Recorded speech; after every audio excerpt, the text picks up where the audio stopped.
आपण सागरी प्रवाह या धड्याच्या पुढच्या विभागामध्ये प्रवेश करतो। चला तर मग ह्याच्यामध्ये आपण बघूया की भौगोलिक स्पष्टीकरण त्याच्यामध्ये काय आहे अंतर्गत। तर सागरी प्रवाह हे प्रामुख्याने सागर जलाचे तापमान, क्षारता आणि घनता तसंच ग्रही वारे याच्यामुळे निर्माण होतात। बघा, खूप महत्त्वाचा मुद्दा आहे। माझ्या बरोबरच राहा, पूर्णपणे आपण लक्ष केंद्रित करूया या भौगोलिक स्पष्टीकरणावर की जे समुद्राचं पाणी असतं हे प्रामुख्याने आपल्या त्या समुद्राच्या पाण्याच्या तापमानावरती, क्षारतेवरती आणि घनतेवरती आणि ग्रहीय वाऱ्यावरती हे निर्माण होतं। हे आपण अभ्यासलं, आपण हे बघितलं। तर आता याच्या बरोबरच आता काही अजून कारण आहेत की ज्याच्यामुळं हे समुद्रातले प्रवाह आपल्या वाहण्याची दिशा आणि त्यांचा वेग याला कारणीभूत ठरतात। तर ते कोणतं आहे तर ते बघूया आता आपण। त्याच्यासाठी कारणीभूत घडलेल्या गोष्टी म्हणजे पृथ्वीचं परिवलन, बरोबर।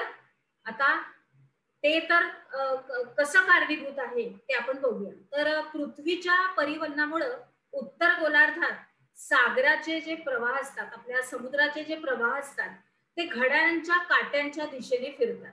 कसे फिरतात? घड्याळाच्या काट्यांच्या दिशेने फिरतात। आणि दक्षिण गोलार्धामध्ये ते कसे असतात? घड्याळाच्या काट्यांच्या विरुद्ध दिशेने ते फिरत असतात। कसे?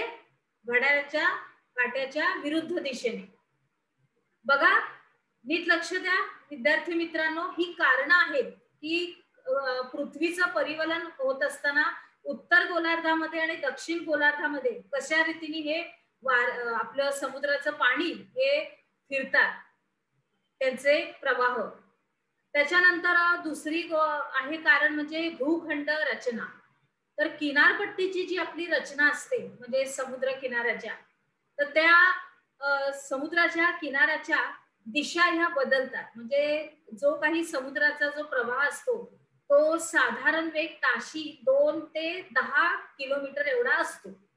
आणि सागरी प्रवाह हा उष्ण आणि शीत अशा दोन्ही प्रकारामध्ये आपल्याला विभागता येतो, बरोबर। कारण गरम पण असतो आणि तो थंड पण असतो, म्हणून तो दोन प्रकारामध्ये म्हणजे दोन विभागामध्ये तो विभागला गेलेला आहे। पुढे बघूया की सागरी प्रवाहाचं मानवी जीवनावर काय परिणाम होतात। तर सागर सानिध्य म्हणजे जे काही समुद्राच्या आजूबाजूच्या प्रदेशामध्ये जे काही हवामान असतं ते त्या समुद्राच्या प्रवाहाच्या वरती विशेष असा परिणाम करतं, बरोबर। परत एकदा लक्षात घ्या की सागर सानिध्य असलेल्या प्रदेशातील हवामानावर सागरी प्रवाहाचा विशेष असा परिणाम होतो, बरोबर। त्याच्यानंतर उष्ण सागरी प्रवाह थंड प्रदेशात ज्या किनारपट्टी जवळून वाहत असतात तेथे अगदी उबदार म्हणजे आपण अगदी गुडूप असं बोलतो ना, तसं हवामान असतं। आणि काही प्रदेशात काय होतं तर पावसाचं प्रमाण हे वाढतं। आपण उदाहरणार्थ घेऊया की पश्चिम युरोप, दक्षिण अलास्का आणि जपानच्या किनाऱ्याजवळून वाहणाऱ्या या उष्ण प्रवाहामुळे तिथल्या थंडीची तीव्रता ही कमी होऊन तिथलं हवामान हे उबदार बनलेलं आहे। त्याच्यानंतर तिथली जी बंदरं आहेत, बंदरं म्हणजे जिथं आपले जहाज वगैरे थांबतात, बोटी थांबतात मोठ्या मोठ्या, त्या हिवाळ्यामध्ये गोठत नाही, म्हणजे त्या पाण्याची बर्फ नाही होत। गोठत नाही म्हणजे काय तर बर्फ नाही होत त्यांचा। त्याच्यानंतर सागरीय आपले प्रवाह जर नसते तर समुद्र आणि महासागरामधलं पाणी हे संचितच राहिलं असतं। आणि अशा पाण्यामध्ये सजीवांना म्हणजे आपले पाण्यातले सगळे सजीव जेवढे पण आहेत ते आवश्यक त्यांना असा खाद्याचा पुरवठा झालाच नसता। आणि मग त्याचा परिणाम त्यांच्या आपल्या सागरामधल्या आपल्या समुद्रामधल्या सगळ्या जीवसृष्टी आणि तिथल्या परिसंस्था जेवढ्या पण आहेत त्यांच्या मर्यादित अशा राहिल्या असत्या। पुढे जाऊया। आता आपण बघूया थोडासा वेगळा मुद्दा आहे की उष्ण आणि शीत प्रवाह, जेथं एकत्र येऊन मिळतात. काय होतात? जिथं एकत्र येऊन मिळतात, नीट लक्ष द्या. तर त्या भागामध्ये वनस्पती, शेवाळ आणि प्लवंक यांची वाढ होते. आणि हे कोण असतं? हे सगळं माशांचं खाद्य असतं. आपले मासे हेच खातात, शेवाळ, ती छोट्या छोट्या वनस्पती येऊन ते सगळं काही खात असतात.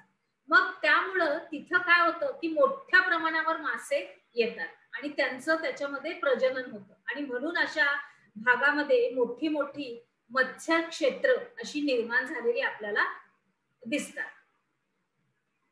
पुढचा मुद्दा असा आहे की अटलांटिक महासागरामधलं उत्तर अमेरिका खंडाजवळ, नीट लक्ष द्या कारण आता थोडासा विभाग म्हणजे परत पुढचा मुद्दा वेगळा आहे. अटलांटिक महासागरामधलं उत्तर अमेरिका खंडाजवळील ग्रँड बँक आणि युरोप खंडाजवळचं डॉगर बँक ही त्याची काही उदाहरणं दिली गेलेली आहेत.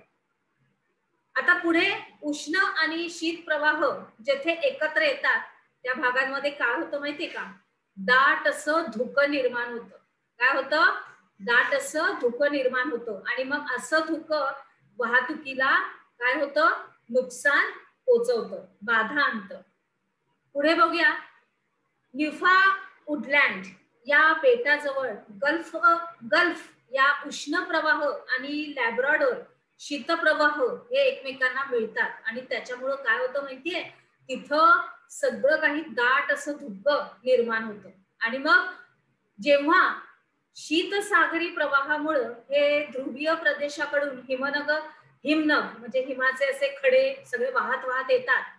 हे जे हिमनग असतात ते सागरी वाहतूक मार्गावर आले तर मग जहाजांना ते धोकादायक ठरतात. कारण मग ते मधी आले तर जहाज फुटायची शक्यता असते. ते सागरी ते हिमनग म्हणजे मोठे मोठे बर्फाचे खडक असतात, ते येतात असे आणि ते पाण्याच्या खाली वरती सगळीकडे असतात आणि कधी कधी जहाजांना कळत नाही, त्याच्यामुळे ते त्यांना आपटतात आणि फुटतात जहाज. म्हणजे काय? तर सागरी प्रवाह हा जल वाहतुकीच्या दृष्टीने महत्वाचाच आहे. मग या सागरी प्रवाहाला म्हणजे ह्या सगळ्या माला आता त्या जहाजातून माल पण वाहतूक ने-आण होते, शिवाय आपले प्रवासी पण असतात. मग ह्या अनुसरून त्या जहाजाला सुरक्षितता देण्यासाठी म्हणून जी वाहतूक केली जाते त्या जहाजांचा वेग वाढून वेळेची तसेच इंधनांची सुद्धा बचत होते आणि ही वाहतूक कमी खर्चिक मग होते. त्याच्यानंतर पुढे आता आपण आज काय शिकलो या विभागामध्ये ही प्रश्नोत्तर थोडीशी. सागरी प्रवाह हे कशामुळं निर्माण होतात? पृथ्वीचं परिवलन ह्याच्यावर तुम्ही माहिती लिहायची. म्हणजे ते कारण जे दिलेलं आहे ना, हे पृथ्वीचं परिवलन म्हणजे ते नाहीये. तर हे काय आहे? तर आपण जे या विभागात शिकतोय हे सागरी प्रवाहाचा आपल्या धडा आहे. तर त्याच्या संदर्भात हा प्रश्न आहे, पृथ्वीचं परिवलन. बरोबर? आपल्या या ह्याच्यामध्ये लिहिलेलं आहे. त्याच्यानंतर भूखंड रचना ह्याच्यावरती आपल्याला माहिती लिहायची आहे. त्याच्यानंतर सागरी प्रवाहाचं मानवी जीवनावरचं परिणाम तुम्हाला लिहायचे आणि दाट धुकं हे कसं निर्माण होतं, काय घडामोडी झाल्यानंतर दाट धुकं हे कसं निर्माण होतं. बरोबर? चला तर मग आता आपण आपल्या पुढील विभागात जाऊया.